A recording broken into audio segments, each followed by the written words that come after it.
SITREP, Ukraine. What's going on now? Okay. Well, the big, I mean, we'll get into a little bit of what's going on, but I mean, in the broader picture of what's going on, the crux of it is really the election now, which a lot was kind of hinging on with Russians and a lot of our people with Trump. Now, as of today, these people are kind of having a little chimp out. The dissident right is upset that neocons are getting cabinet spots, and first off, if your definition of neocon is somebody who favors war in any way or is militaristic or in some way, you should be ashamed of yourself for the lack of martial virtues, the lack of martial values, and just the lack of militarism in general. If you think that this is kind of a bad thing for the country, that neocon, that people actually want projected power globally or something, whatever your issue is, it's really gotten sloppy on what a neocon is. Like,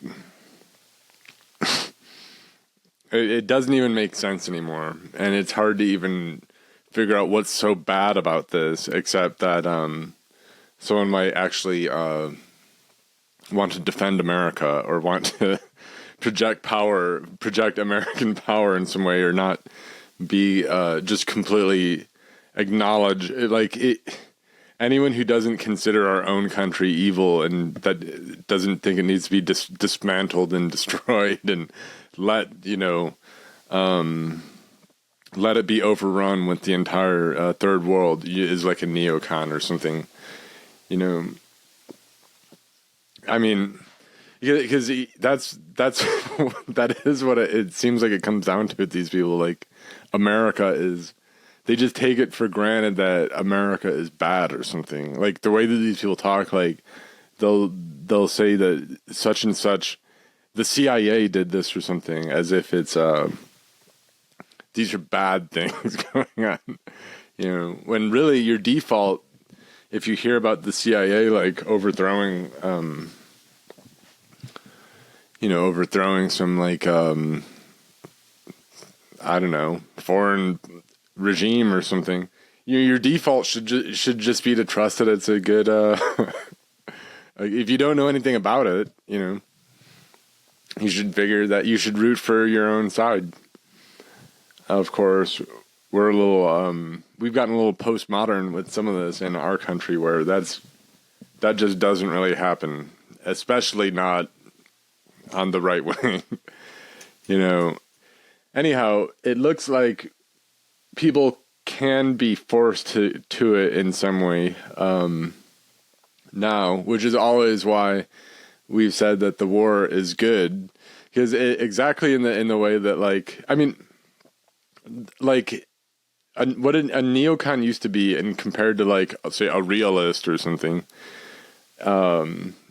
people would say a neocon is bad because they are people who they want to use American power in a way that's more for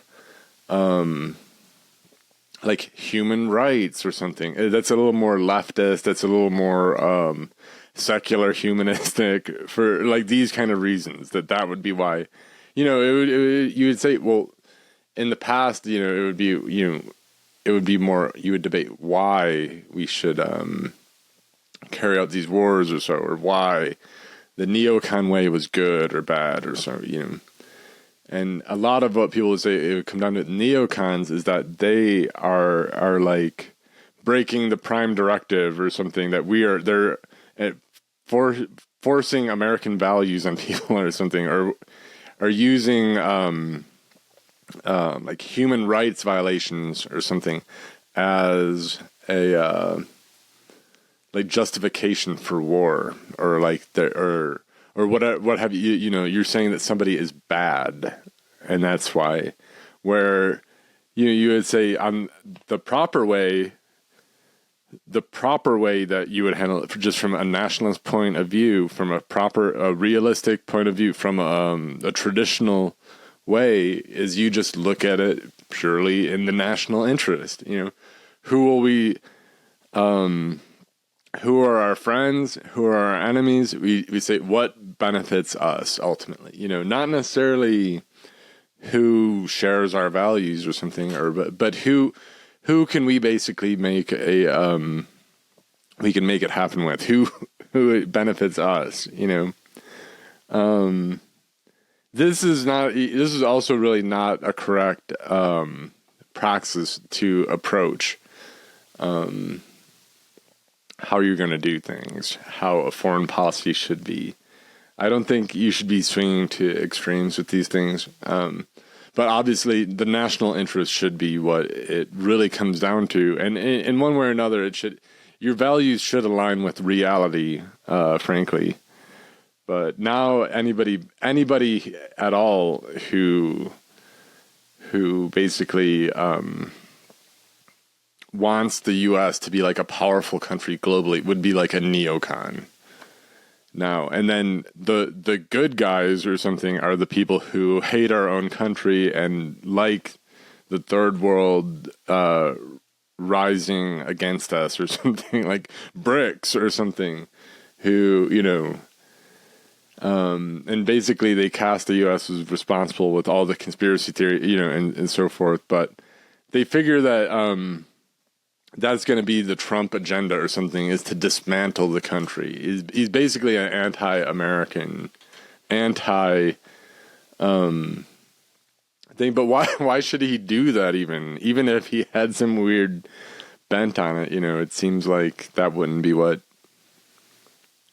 he goes for, you know, like a Ron Paul type. Certainly if he got a hold of things, because he's completely mental and actually believes like libertarianism or something, he would just set about demolishing the country, and pretty soon we'd probably just find ourselves totally overrun in every you know, because they'd figure, well, we won't be overrun because the only reason any foreign power would try to get, you know, they would try to get our benefits or our welfare benefits, but if we cut those, then they won't come. But they will come. They would. And so it's good. I guess what we're seeing now, I can't say I really know even who a lot of these people are. But if people say they're neocons or something, they're probably good. They're probably against China and Russia, in the sense that, you know, it's particularly against Russia. I don't necessarily think that we need to be completely hostile against China, where they could go one way or the other, and we don't want them to go into the Russian camp. But it seems like the more popular thing with conservatives is certainly Israel. That's what most Republicans, or most of these kind of people, one way or another want. That's the J.D. Vances or something. You know, maybe they want more beef up support for Israel. And also, you know, Russia should win is what they want. Okay. But this isn't necessarily going to happen. And despite all the, you know, people didn't really want to listen to maybe what Trump said on the matter. And there's all of this chatter now, like there's all this mocking, say, of Zelensky, that because he's congratulating Trump, and then say, hey, great job, you know, we're looking forward to it. People say, oh, ha, ha, ha, he has to work with Trump because now he needs the money or whatever. And a lot of this shows what libtards really, what great guys they were about all of this. They politicized this issue, and then now it's, phooey. They don't care, you know, or they're going to rip on, they take up the old conservative lines on it. Oh, haha, he's begging for money now. Whoop-de-woo. Real nice. Anyway, there's no real reason. I mean, everything's always been good with Zelensky. Trump has always complimented Zelensky. Trump has always said nice things, even when it would shock people. Even at his rallies, he would say this, and maybe they'd be confused, all the rednecks or something, who've been told by Russian media, by conservative, dissident, whatever, these weird conspiracy websites they're logging on to, that they're getting bombarded with all this information with, is telling them how, Zelensky's the reason the shopping mall is getting bulldozed or whatever, and he took all the money for whatever. The Ukraine somehow controls the U.S. and controls the they need the money, but then they have enough money to control it, to make sure it keeps coming or something. They've really worked it out, and then and then they're laundering money in addition to somehow fighting off Russia from, taking over the whole country. Russia can't even find the biolabs or whatever because, somehow they're really pulling it off. And even with the money laundering and the coke habits and everything, they don't even apparently need all that, but they're doing it. Okay. But Trump has never really said anything to the effect of that he's trying to sell out Ukraine, and he is maybe speaking carefully with it. I think we can, in fact, we can fairly hold some of this against him in that he's been silent about this, that he's let a lot of his followers run wild saying this stuff, that a lot of the people he talks to are completely pro-Putin, pro-Russia people. This seems to be where the camp that Vance is in as well. Okay, but who's really run his mouth, and even people like Trump's son, Don Jr., is pretty much a complete piece of shit. The way that he says these things, ha ha ha, it's so funny. Invading army is going to kill all these people in Europe. Ha ha ha ha ha. No more money for whatever. These are great people, great Christians. It's such it's great. They're great Christians when they're all about mass murdering just ordinary people in Europe. But Trump's never really said all that much. In fact, he has said that he would send more and would just completely obliterate. He has threatened Russia in a way that we haven't really seen libtards do. And so it seems like what he said is that they're going to have this peace deal. They're going to force a kind of peace, which we know this is going to be completely bogus, whatever that might entail, because these people crafting it are they're both foolish and they have bad intentions, and it's just not going to work out.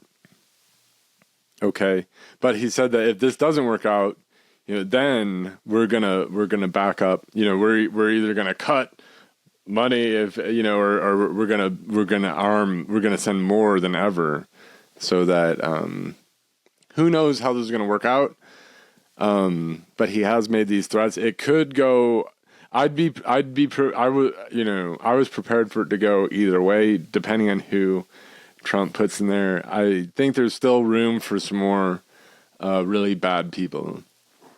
Probably not, say, Chunky Donkey's probably not going to make it. We're probably not going to see Douglas McGregor make it, which would be, obviously, that would mean that this government is kind of an abortion, and we can go back to ripping on Blump or whatever, because there's going to be no hope. But there are people who are almost as bad and who could get something. Certainly, it looks like RFK might get in there or something, or Tulsi even. They're not completely out of the question. Okay. But that's the people who, the, we hate the they're already crying. I'm so disappointed because they listen to all this propaganda by, pro-Russian people who made them think that, like, there's going to be all these weird dissident right media people, and they're going to be like running the government or something, or even like, who knows what they expected, but there hasn't been that much reason to think that Trump would have these people, he might have some, but who knows? We have to hope for the best, just because of the fact that the libtards weren't really doing it anyway, and if the libtards, frankly, Biden could have really ramped things up and just went in for a big win, and he probably could have, I don't know, maybe he just isn't capable at all, like he's too old and he can't do it, but it definitely could have been done. That there was an opportunity here that's it's still there, but now it's harder, where the Russians really blundered into the situation and were just getting the pants beat off them, and we could have just really finished them off just as a force in the world, with just this death trap that they'd found themselves in. Unfortunately, it's sort of like, the libtards proved to not really have it in them, and then conservatards are kind of a pressure release valve, because they're not going to give them any crap about if they lose or if they pull out. They might have figured, that if they lost the war or they weren't able to win, then conservatives would be ripping on them, but that's not happening. In fact, it's the opposite. So it doesn't really give them that much motivation to win. It's kind of like a big, the usual rug pull that conservatives kind of do, which they've been kind of doing with a lot of the war efforts, including in Afghanistan, where conservatives, when at the very time where maybe the Afghan army should have maybe, you would have told them to stand and fight, but conservatives were telling, we need to evacuate them back to America or something. Get them out of there. We really have people with a lack of any kind of any militarism, any martial spirit. It's just not there. It maybe you could say, well, people have gotten allergic to it or something, but there's really not much of an excuse to it. At some point, you need to get back to reality, and that's what I would like to see. I would like to see a realism to these issues. If we just let the war, if we just go with that, just win the war, we'd actually probably make a better country just automatically. Things will fall into place. Because real quickly, the more dumb, woke things, you're going to find out these aren't real war winners, and you have to put them away, whatever ideologically they might mean to you. If we just make the focus on actually winning as a united effort, like a national effort to whatever the mission is. If it's just a military mission where you're just putting it all on the line, and it's a life or death now, and it's who's gonna populate this planet in the future, or whatever we're talking. But the stakes are serious now.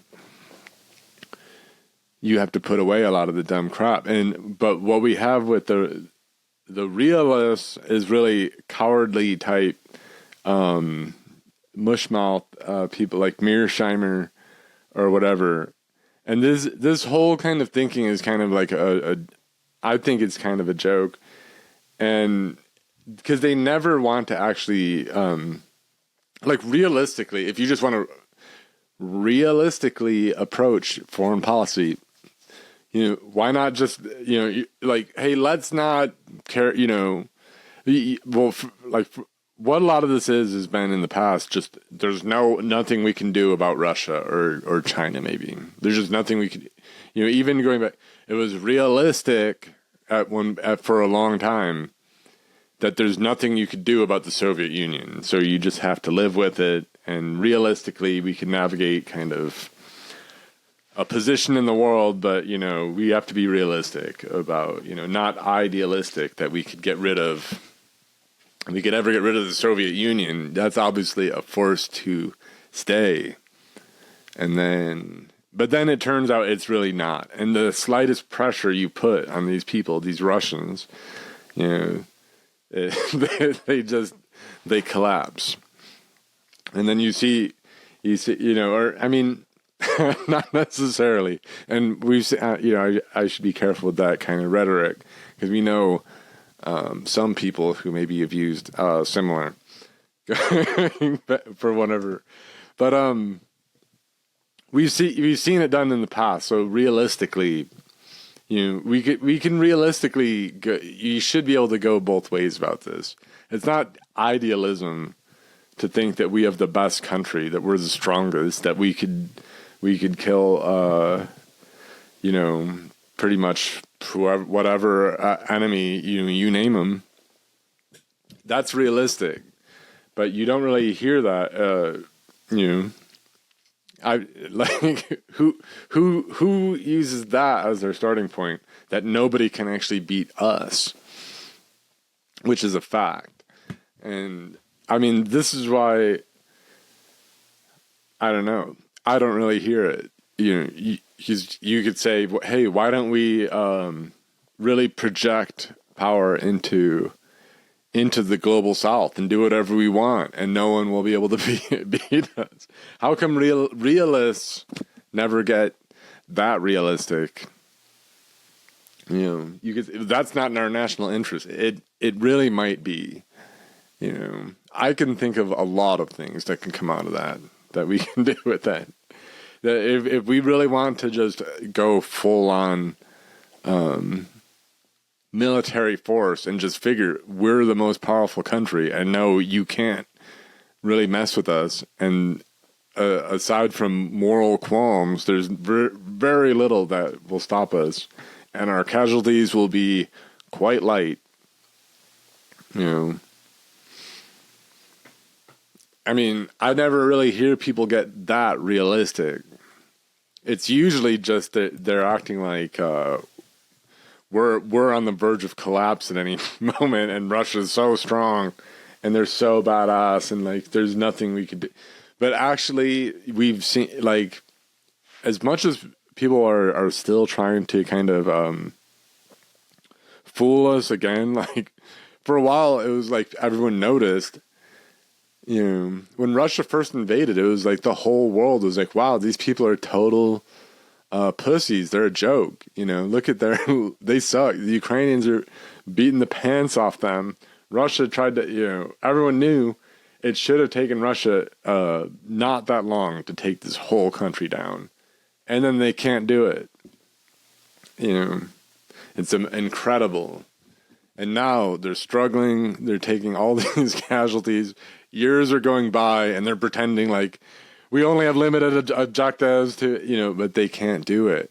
They can't even take the limited objectives as hard as they try. We could see this is a floundering power that could be put to rest. We could end the Russian century right now.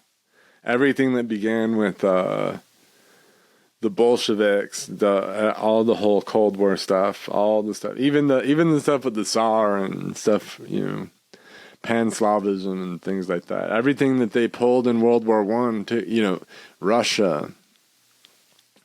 Really, they really ruined a whole century, and we could really put it to realistically, it could be done, and frankly. That's what my personal peace plan wouldn't be. Like the J.D. Vance thing is for like a demilitarized zone or something. It's completely preposterous, and it's not even strategically good for Europe. And it leaves the Crimea, and it lets Russia build all these airfields and naval bases right in the Crimea, which is not really great for Europe's position, and frankly, that's not their country. And, however you want to look at it, it's not good. You could be a neocon about a real neocon about it, or you could get realistic about it, but it's not good. But, I think, why not get a little more aggressive? Why isn't that realistic for a foreign policy? Just looking at the world, the international situation, we're surrounded by enemies. We're surrounded by hostile countries, and in between us and them, it's only anarchy. There's nothing. There's no law between us and them. There's no judge, or there's no court.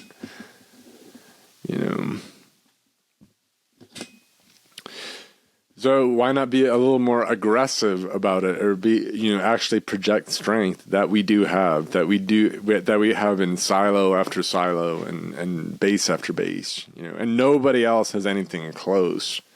And it, like, people don't I speak of people in general, but I mean, like, a lot of the chatter is like with the Israel stuff is going on. All these people are expecting there's going to be like some like Arab countries or something are going to start, their tanks are going to start firing up, and they're going to but they're not even out there. It's just not. It's not what we're dealing with, and but now I think Russia is starting to. It's almost unforgivable what's happened, because instead of trying to win, we've just kind of contained Russia and just kind of let them. Instead of we see that we're at a point where it's tilting one way, and we can keep them from really going. We can kind of keep them at bay, keep them contained. But if we applied a bit more, we could actually crush them. And we don't do it. So we've let them at it without really trying to win. And in fact, they're getting better now. They are getting stronger. In any war situation, over time, you become a little bit more like your enemy. You learn, you get a little more like them. Just the same as in World War II. Towards the end, it was said that Russians could fight in a more European manner, Towards the end, they had more Ukrainians along the way too, in their infantry, but they could fight more European. They had more Belarusians, but they were fighting in a way that was described as more European, not like as Asian as they would before. This huge mass assaults that you're used to, that we've seen over and over in Ukraine with this war. But now the Russians are breaking up a little more into smaller groups, and they're doing. They're coordinating a little bit more. They're getting it together. They're figuring out a little bit more about the GPS, what GPS really means. What you can do with it. They're figuring out what modern warfare is, how modern warfare is about, the things that it's kind of more about, like GPS. Like, the Russians are getting, their drone game is they're getting a little bit better. Mind you, at the beginning of this thing, they were very weak, from what you would expect. When you say Russia, this is like a second best military. If you listen to distant right-wing people for like 10 years before this, they've been saying that, Putin modernized this military, and the Russian aerospace forces are unbelievable and nothing can stop them. Their supersonic missiles cannot be intercepted by anything.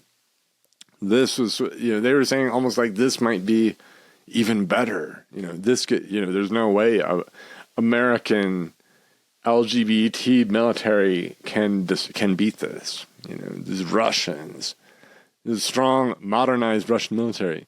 Turns out it wasn't modernized at all. This stuff was junk. It was a facade. And they tried to rip on us. They tried to, in an almost cosmetic fashion. Like, they didn't understand that what were the things that meant something.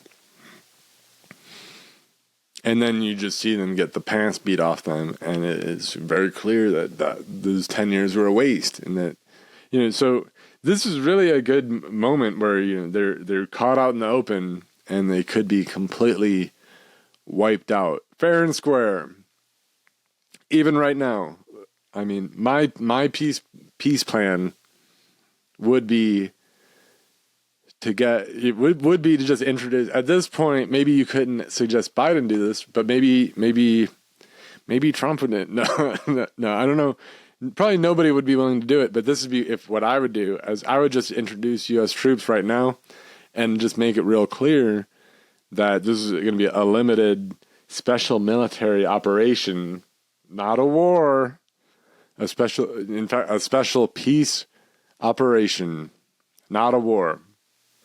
And the special peace operation will be to just every Russian soldier found in Ukraine will be wiped out, and no surrenders will be accepted. Zero. There'll be no precaution whatsoever. You've been illegally. You are a transgressor, is what you are, and you will be dealt with. No surrenders accepted. Period. And then just go to town conventionally. Just make it real clear. No nuclear weapons will be used. We're not going to fire off any nukes. We're just going to settle this fair and square, conventionally. With a U.S. expeditionary force. Against whatever Russia wants to introduce into Ukraine, because whatever they do will be destroyed. Every single thing will be destroyed. And just go to town, just obliterate them, because they would go down the exact same way that Saddam Hussein's military did in Desert Storm. It would look exactly the same, pretty much, where most of our troops would hardly even see a Russian soldier, and they would mostly be dead by just air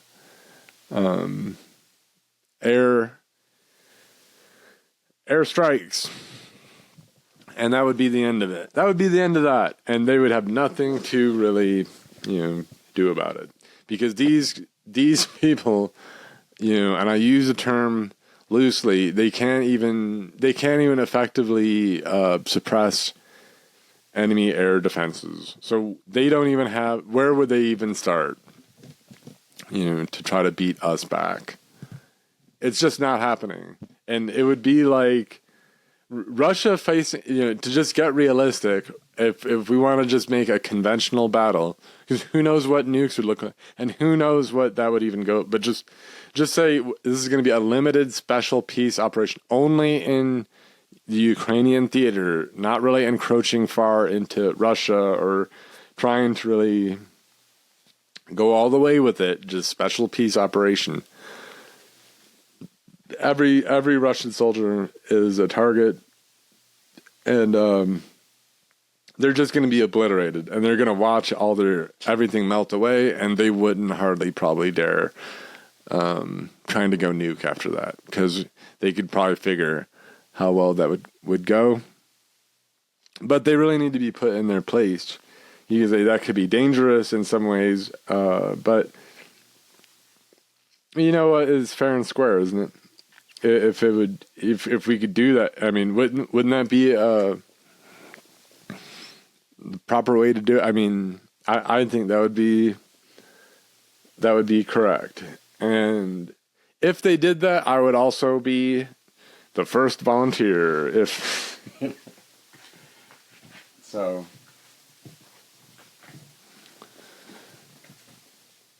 Because I don't think it would be much of a thing. That would be the quickest way to end it. Despite if anybody else says otherwise, they're probably kind of a little bit of a traitor. You know, they probably don't really know our country that well. They've probably kind of slept on it. And all of this to them is like NFL and Bud Light or whatever. And they don't really understand that what kind of weapons we have, what we can do to enemy countries or whatever. You know, I mean, no one can really mess with us. We haven't really had much to sink our teeth into, you know.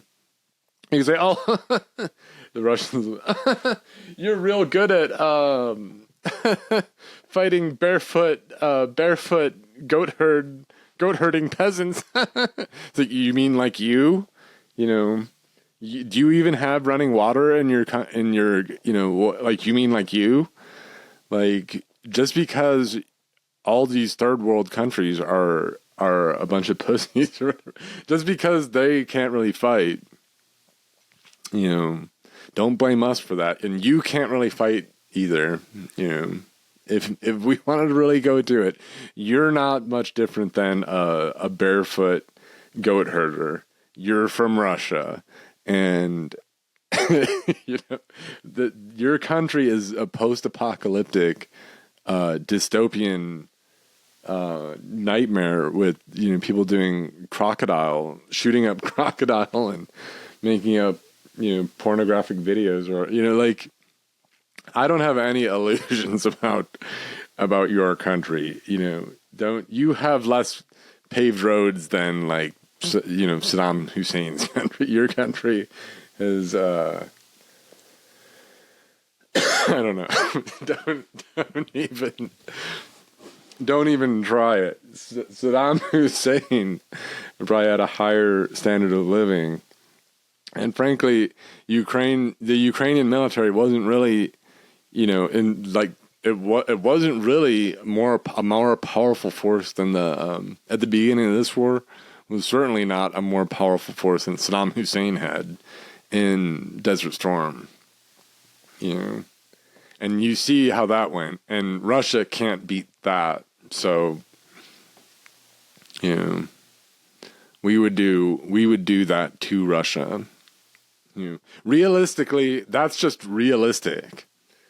You know, and it's just cowardice if your realism is just going to be to dispute that and to say it can't be done. It can be done. You know, realistically, we just have to deal with it unless we want to actually kill some people or something. Maybe, yeah, but what if we do? You know, that's realistic. And so right now, with we'll see who Trump gets, but we'll hope that the war leads the way. We'll hope that the phony peace deal, fails. And because I don't really put that much stock into ideology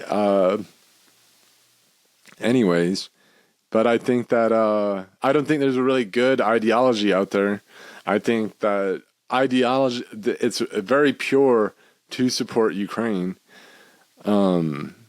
Because it's just so simple that this is just, we could just say this is Europe. This is a place where we should care about, at least in some way, and someone is attacking it, and that's not acceptable to us. And there you go. It's not that hard, and we don't really have to piece it into. We don't have to, like, figure out who the good guy is about it. Oh, but what if Russia was provoked or something? What if we called them a word that made them mad? What if we called the Russians a word that made them mad, and then they attacked, you know, or something? Or what if we threat, you know, like, what? It's so dumb. It's like, you can't just, if your neighbor buys a gun or something, you can't just attack him or kill him or something because you felt threatened, or whatever reason you're going to give to Russia, because you're whatever. I don't buy it. I think that these people are very, I don't know. And this is even from Elon Musk or whatever, the stuff that he goes on about and says, and his view of the war. He has really no business speaking on this stuff at all. And this just shows what a total fraud he is. Because at the end of the day, there's no real excuse to losing a war. You just lose and then you're dead, and then your civilization is just mopped up in your history, and then you're over, you know. But if we have people like this who are going to make us just lose, instead of trying to fix things up so that we can actually win, because frankly, our country should, let's just face it, should just win and dominate the world and be the power in it. And that's not unrealistic, and that's not too much to ask. And other people are willing to struggle with a lot more, like look at the Palestinians, say, consider them for a minute, especially, and figure how conservatives and rednecks and dissidents will just insist on surrender when in the same, consider that, or leftists or whoever, tankies will insist on surrender. And maybe even these people are sympathetic to the Gaza position, maybe, but even just consider that, just in that, because these people, I mean, I would say, they're in a very bad position. And the thing is, with Palestinians, I mean, I would almost say that it's not worth, I would probably say, if they didn't want to fight a war or something for their, I'd probably say, well, yeah, it probably isn't that tenable, isn't that winnable of a situation. Yeah, it'd probably be a meaningless bloodbath or something, but it's not really my choice, right? So it's their choice. And if they want to fight, if they say, well, it's worth it to us, and we don't want to be refugees, and we don't want to be Israelis, and we don't want to be this or that, and we would just rather fight, and if it means we die, that's fine. That's fine with us. But we think, maybe we think we're going to win, even if everyone else doesn't. And that's their choice, so that's why, let them fight it out. I mean, I'd say, I'm it's surprising in some ways but that's their choice to make. And, you wouldn't make that choice, because if like someone like the surrender people, we know that they wouldn't make that. They would never fight for their country like that. If it was their choice, they don't have anything in them, anything even close. Which might be totally foolish, but whatever. They don't have it in them. They'll and for whatever reason, they might cheer for that even, but deep down they're cowardly people. But here we have a situation where we could choose to fight and we could easily win. You could see we could safely and easily win. And that's just a fact. Look, just clear out your brain of whatever, just approach, just start to study the issue, and you could see pretty clearly that we can actually win, that Russia actually aren't really performing that well.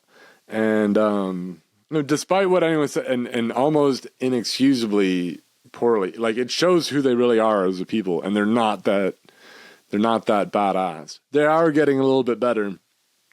There are some setbacks right now. Let's say Ukraine has invaded Russia, which is surprising enough. Who would have thought Ukraine has also now invaded Russia?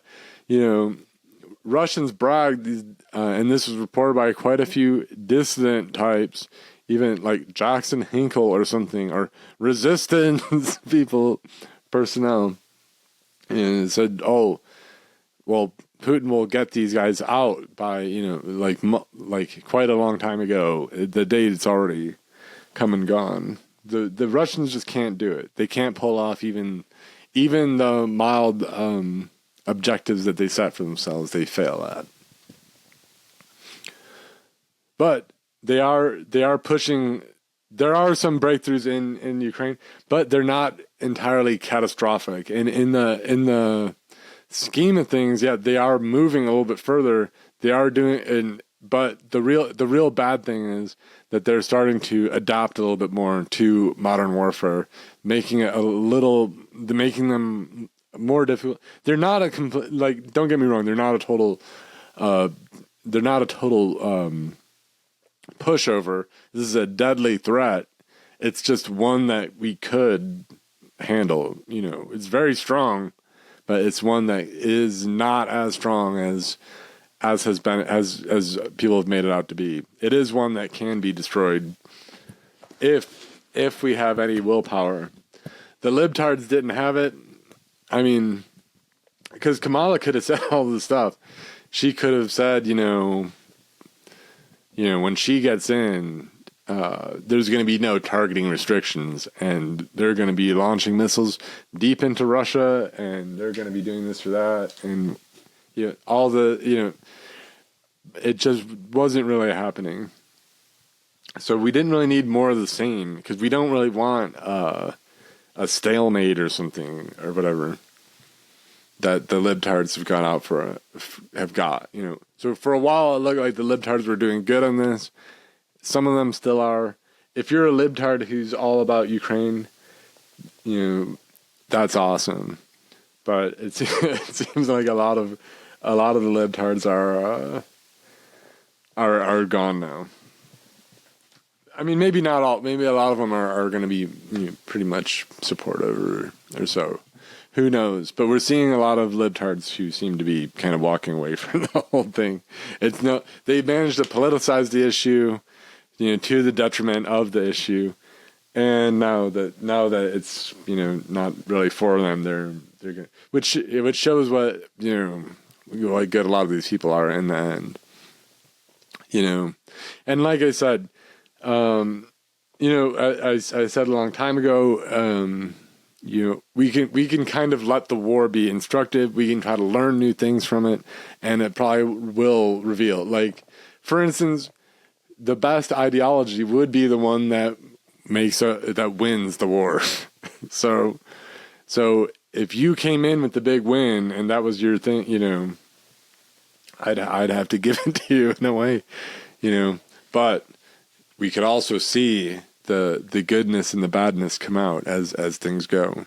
You see who a lot of these really rotten people are, and some are cowardly, and some are just traitorous, and and some people also have been heroic. So it's instructive to see, but certainly we can't have. It'll be kind of over because now we're gonna probably lose a lot of libtard support and whatever is good for, and with conservatards, there's a lot of these people are maybe have always been more pro Ukraine even than libtards, and we're always favoring a more aggressive stance on it. We're always favoring more attacks on Russia. We're always favoring doing more. There are a lot of Republicans like that, and good for them, But unfortunately, there's a lot of other people who are small-minded, just idiotic, conspiratard, and who are this guy is begging for money or whatever. This cokehead is begging for money or whatever, whatever. And they're thinking that now, Trump is no more money for you. Trump's gonna. That's not gonna happen, you redneck fool. Because Trump would go down as the worst president in history if he just let the Soviet Union be rebuilt. If he just lets the whole situation collapse and Russia takes over Ukraine and builds this Eurasian empire, and then wouldn't really be very great. Even if you think unless you are just a complete traitor and you've already converted to Russian Orthodoxy or something, and you've packed your bags to Moscow as it is or something, or you're going to be one of those people who live in in Russia for their conservative traditional values or something. You know, that's not really a great plan. We shouldn't really want Russia to build up like this. There's really no benefit. If you're so conservative and realistic, why do you want why do you want foreign countries to get so strong anyway? Why do you want a multipolar world? How would that be better for us than just a new world order? Like, you could say like it's not fair to other countries or something, but how would it be better for us? Like, it just shows like in the like the libtards of old have like built like they give you like a new world order and then you like abandon it for multipolarity or something. You know, that's just treason. And so if you throw away it's like throwing you're like Esau, you know, if you're throwing your birthright away for Tulsi Gabbard or something, when you could have had, you know, instead of some like great thing or something, some like great movement or something, it's like Russell Brand and like Tulsi Gabbard and like Chunky Donkey. Anyhow, all things are good, I think, and so far so good. You know, Trump isn't here yet, so it would be nice if Zelensky do this for real. Just like ignore whatever is, just ignore targeting restrictions right now, because that's something that we could maybe, you know, Trump would probably, he's never really, that's like about the only thing he really changed with like ISIS, because Obama had already like bombed the caliphate to smithereens, and Trump just made it easier to like you know, bomb civilians without asking anybody or something. Like Trump, he didn't really change the strategy. He just kind of lifted some of these restrictions that he probably thought were kind of a joke in a war context, which, you know, people of that bent typically don't really take that serious, because who really does, you know, realistically, you know, who really does, you know, certain people are gonna prefer, you know, we're already fighting this thing, we might as well fight and win. People are already gonna die, we might as well just hit hard right now, get it all over with. You know, this is a more traditional approach. There's no reason why we can't do it right now. I mean, why not? Like I say, why not just introduce U.S. troops and just say we're putting, just like Russia introduced troops into Ukraine, we are too, and we're not going to make it much further. It won't be World War III. It's just going to be an arena where we, you know, we take these people to the cleaners and we completely wipe them out with no mercy whatsoever, you know, and then we'll see what, you know, going forward, how do you want to do business with us, you know. Realistically, we could do things like that. There's like, why not just go from there? Why not realistically start with what can we really do with our military? You know, like what, you know, like if, you know, yeah, we can defend, you know, if someone wants to attack, but that's not always the best defense, is just to wait. You know, what could we do right now to deal with potential trouble zones of the future? What could we do so that, you know, our country prospers at the expense of others, and that our people populate, you know, the world going forward? What can we do? You know, why not ask these questions? I mean, are these off the table or not? If you want to be realistic about it, it doesn't have to be a complete coward, you know, because otherwise, when you say neocon, most of what people would call a neocon is preferable to the non-neocon batch of whatever. So this is about just where I see where we're sitting. Okay, so with the Ukraine war in general, just the tech of it and everything, we're at a point where Russia is going to start getting better, and the war will become more difficult one way or another. I don't think. What's good is we have Zelensky, who is not about throwing in the towel and is sticking to, no negotiation. He's been very firm with this for a long time. And it's really surprising. And it shows, you could say, oh, well, he's Jewish or whatever. But you know what? He has a lot more, he's better than you. He has way more goodness in him, certainly than you do, and frankly, like, I don't know, all these people, as far as the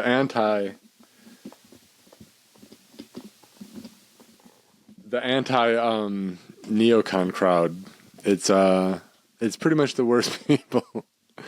So,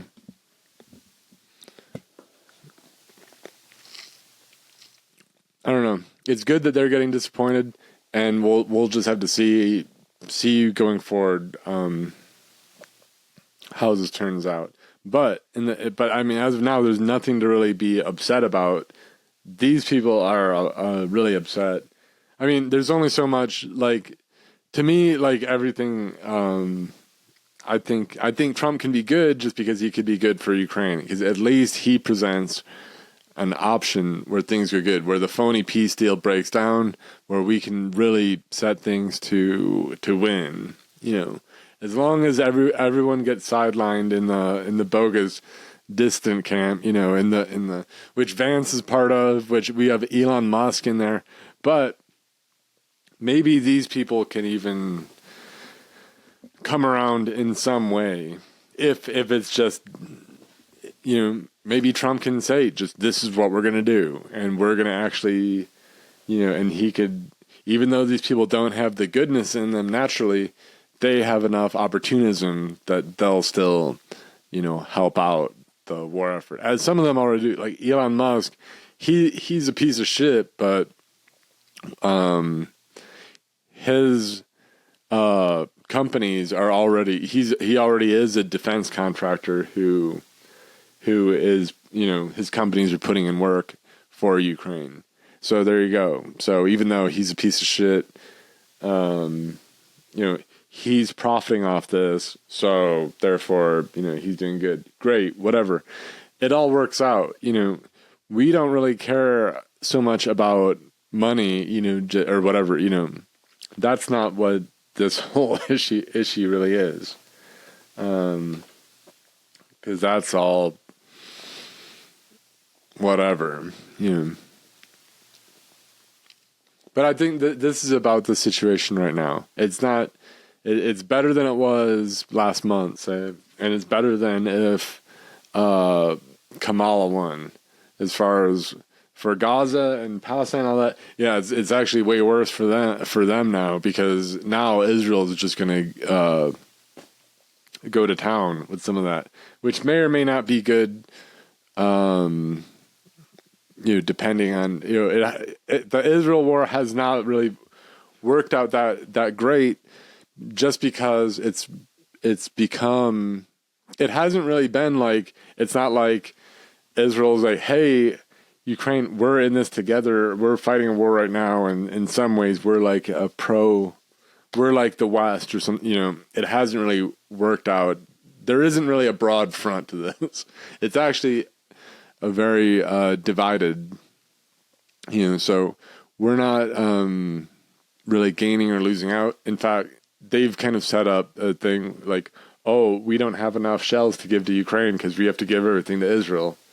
And so, however this goes, I'm sure most Republicans are still going to back Israel, and that's pretty much a sure deal now.